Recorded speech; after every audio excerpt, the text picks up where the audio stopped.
नमस्कार, मैं डॉक्टर पांडुरंग चिलगर, किसान शिक्षण प्रसारक मंडल उदगीर द्वारा संचालित महात्मा फुले महाविद्यालय अहमदपुर के हिंदी विभाग में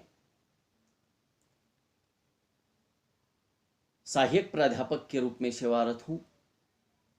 स्वामी रामानंद तीर्थ मराठवाड़ा विश्वविद्यालय नांदेड़ द्वारा सन 2020-21 से बीए द्वितीय वर्ष के पाठ्यक्रम का पुनर्गठन किया गया। इस नूतन पाठ्यक्रम के अंतर्गत द्वितीय वर्ष के तीसरे सत्र में प्रश्न पत्र क्रमांक 6 निबंध तथा कथ्यतर गद्य, इस प्रश्न पत्र के पाठ्यक्रम को लेकर पिछली कई कड़ियों के माध्यम से मैं आपके सम्मुख उपस्थित होता रहा हूं। मित्रों, पाठ्यक्रम में जो सब महत्वपूर्ण निबंध हैं, देवदारू, जिसके लेखक हैं आचार्य हजारी प्रसाद द्विवेदी, उनका व्यक्तित्व, कृतित्व और निबंध की विषय वस्तु को क्रमशः पिछली लगभग 6 कड़ियों के माध्यम से मैंने आपके सम्मुख रखने का प्रयास किया है। अब इस निबंध की विषय वस्तु का अगला विवेचन आपके सम्मुख रखते समय पिछली कड़ी में जो बात मैंने बताई थी देवदारू को लेकर संक्षेप में आपके सामने रखता हूं। यानी जैसे भूतों के प्रकार लेखक ने बताए, देवदारू वृक्षों के प्रकार लेखक ने बताए, वैसे मनुष्य के भी प्रकार समाज में बहुत सारे हैं। ये लेखक प्रस्तुत निबंध के माध्यम से हमें बताते हैं। यानी मित्रों, उन्होंने तरह तरह के देवदारू वृक्षों का चित्रण भी यहां पर किया है। उनके विचार से कुछ वृक्ष खुंटस, पाधा, सूम, सनकी, झिंझोटा, झबरेला, चंपरेगा, गदरौना, खिटखिटा, झक्की, झुमरेला, धोकरा, नटखटा, चुनमुन, बांकुरा, चौरंगी, इस प्रकार के और ऐसे ही प्रकार के मनुष्य भी समाज में हैं। इसी प्रकार के भूत भी समाज में। भूत यानी क्या? पिशाच वृत्ति के मनुष्य, जीते जागते, लेकिन उनकी वृत्ति पिशाच समान, भूतों के समान।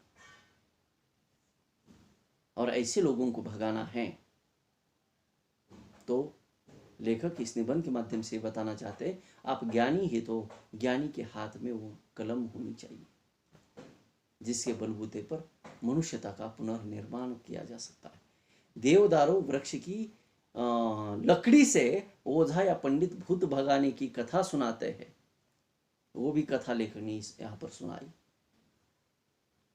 लकड़ी से भूत नहीं भग सकता, लकड़ी द्वारा बनाई गई कलम से हम इस मनुष्य रूपी भूतों को भगा सकते हैं ज्ञान के प्रकाश से। यह महत्वपूर्ण संदेश आचार्य हजारी प्रसाद द्विवेदी जी इस निबंध के माध्यम से देना चाहते हैं। लेखक ने यहां पर यह भी बताने की कोशिश की है कि देवदारू सुंदर है तो सुनने वाला सुंदर का एक सामान्य अर्थ ग्रहण करता है। हजार तरह के सुंदर पदार्थों में रहने वाला एक सामान्य सौंदर्य धर्म है। सौंदर्य का कौन सा विशिष्ट रूप मेरे हृदय में उल्लासित तरंगित कर रहा है, यह बात बस मैं ही जानता हूं। सुंदर ये नाम आते ही आपके आंखों के सामने सृष्टि का समग्र सुंदरता आपके सम्मुख आती है, लेकिन उनमें से कुछ खास सौंदर्य के प्रति आप आकर्षित होते हैं। कोई सुंदर कविता के प्रति, कविता यानी कवि द्वारा लिखित काव्य, नहीं तो आप समझेंगे कि कविता यानी स्त्री, स्त्री के भी नाम होते हैं ना कविता। कोई लता के प्रति, कुछ कोई सुमन के प्रति। आप बोलेंगे कि सर लड़कियों के नाम ले रहे हैं। लता मतलब वेल, सुमन यानी फूल, यानी देखिए सरिता के प्रति।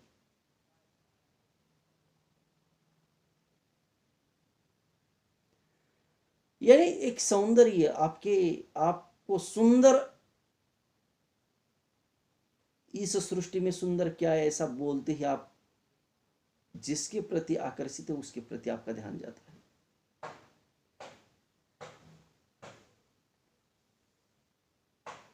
बराबर है ना? क्योंकि उल्लास तरंगित तो होता है, यह बात बस मैं ही जानता हूं।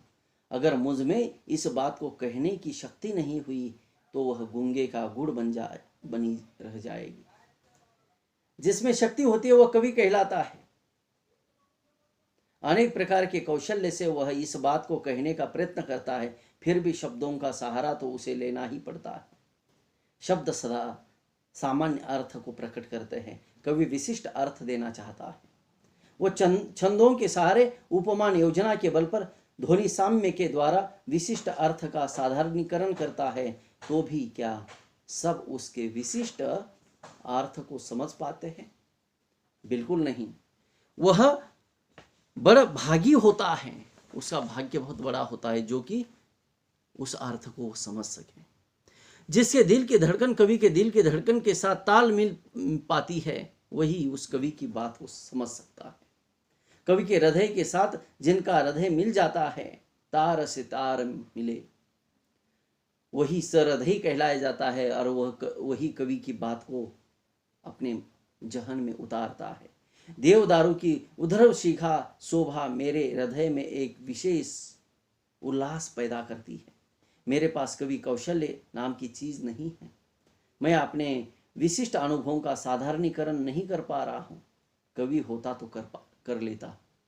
और द्विवेदी जी ने ये बातें निबंधों के माध्यम से लिखी।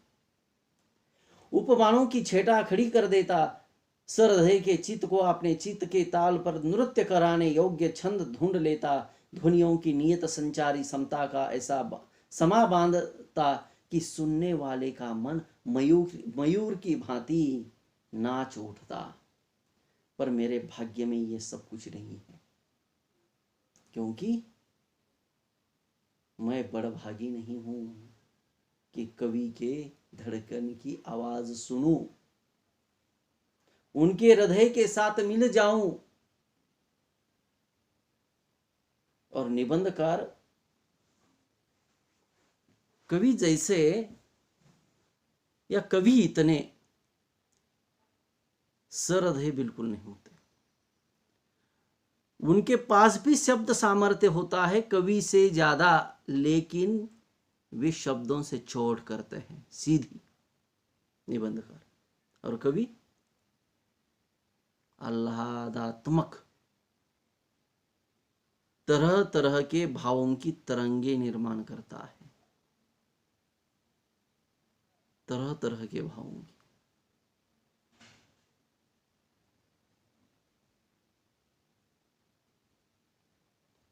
उर्मिला के प्रति कवि की उदासीनता,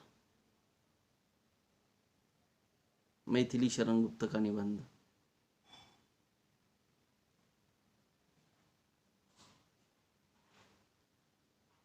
यानी सबसे त्याग किस स्त्री पात्र का था रामायण में? उर्मिला का। और उसका चरित्रांकन कितने लोगों ने किया?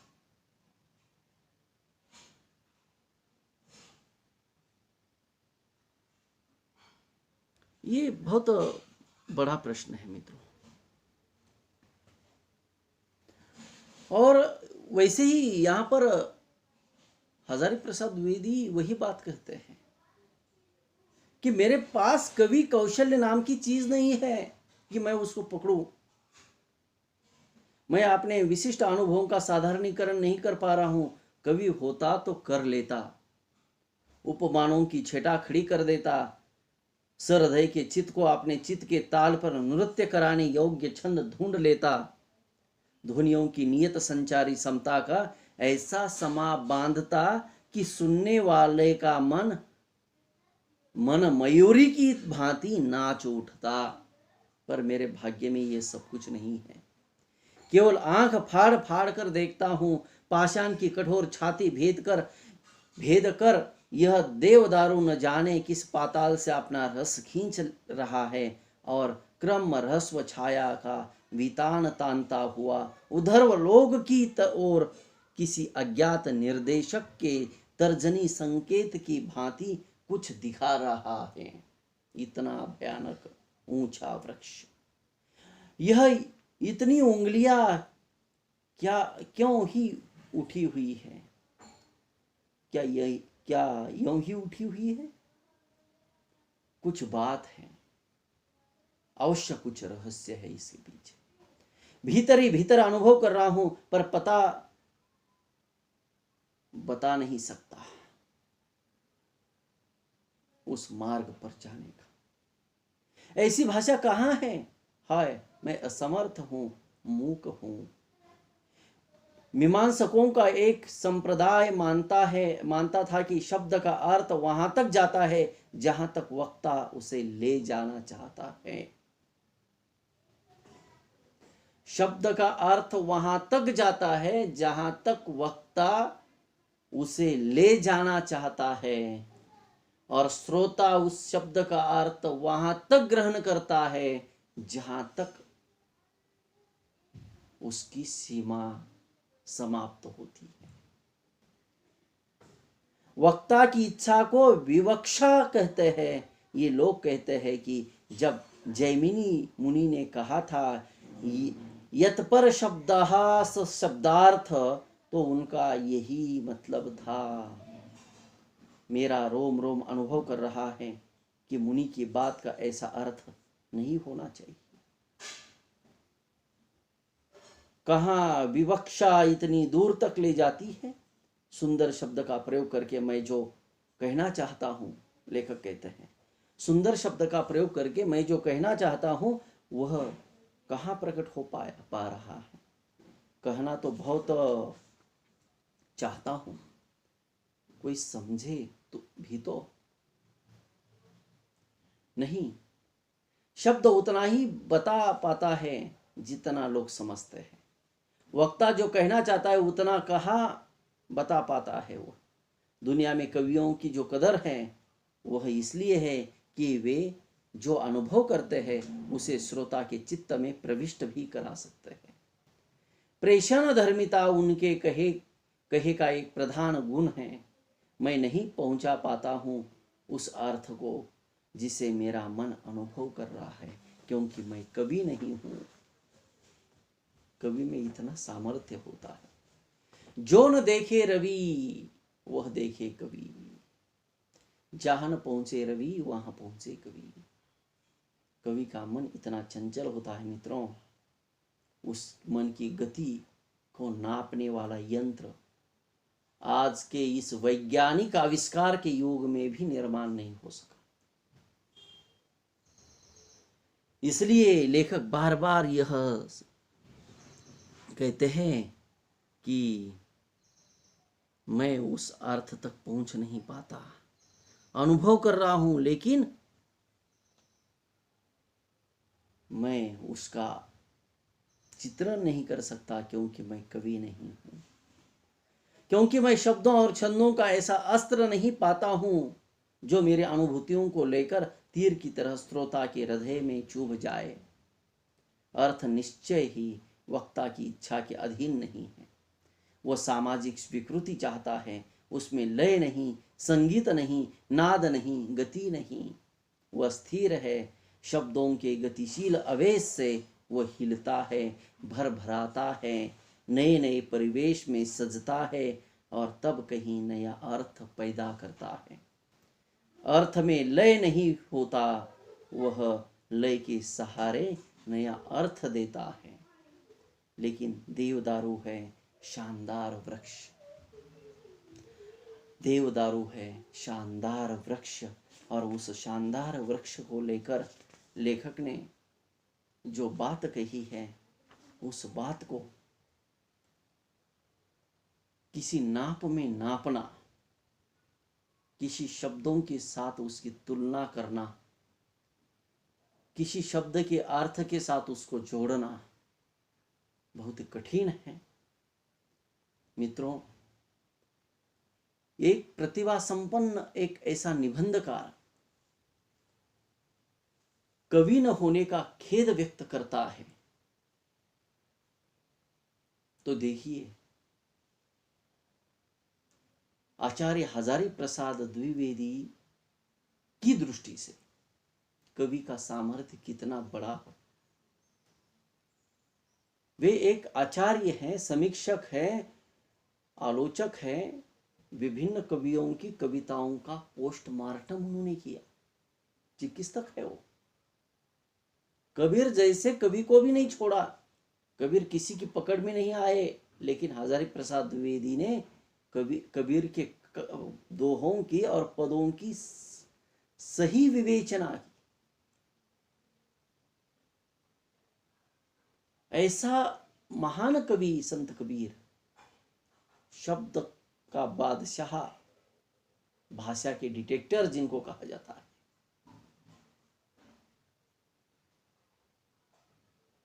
उनके काव्य की समीक्षा करने वाला एक समीक्षक, उसके पास कितना शब्द सामर्थ्य होगा, लेकिन वो खेद व्यक्त करते हैं, अफसोस महसूस करते हैं कि मेरे पास वो सामर्थ्य नहीं देवदारू का चित्रांकन करने का, उसका लेखन करने का, उसका विवेचन करने का, क्योंकि मैं कवि नहीं। तो इस निबंध की विषय वस्तु का अंतिम भाग हम अगली कड़ी में देखेंगे। और आपने मेरे इन विचारों को सुना, सहा, समझा, इसलिए आप सभी के प्रति कृतज्ञता ज्ञापित करता हूँ और मेरे शब्दों को अल्प विराम देता हूँ।